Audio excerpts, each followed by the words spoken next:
નવસારીનો national highway ધોવાઈ જતા ઠેર ઠેર ખાડા પડી જતા ટેક્સી યુનિયન દ્વારા વિરોધ વ્યક્ત કરવામાં આવ્યો છે। NH 48 પર પડેલા ખાડાને લઈને ટેક્સી યુનિયને વિરોધ પ્રદર્શિત કર્યો। 100 થી વધુ ટેક્સી ચાલકોએ બોરિયાઈ ટોલ પ્લાઝા પર વિરોધ દર્શાવ્યો। રોડ નહીં તો ટેક્સ નહીંના સૂત્ર સાથે વિરોધ દર્શાવવામાં આવ્યો। નેશનલ હાઈવે 48 પર પડેલા ખાડાને લઈને અનેક મુશ્કેલી વેઠવાનો વારો આવી રહ્યો છે। ટોલ ટેક્સ ચૂકવવા છતાં પણ સારા રોડ ન મળતા ટેક્સી ડ્રાઈવર્સમાં નારાજગી જોવા મળી રહી છે।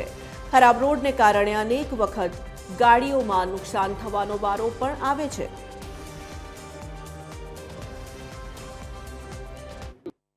આ રોડ ખરાબ છે તેનો અમે વિરોધ કરી રહ્યા છે કે રોડ પર ખાડા બહુ છે, ગાડીઓમાં બહુ નુકસાન થાય છે, ટાયરો ફાટી જાય છે, એક્સિડન્ટો થાય છે। એ લોકો રોડ બનાવતા નથી।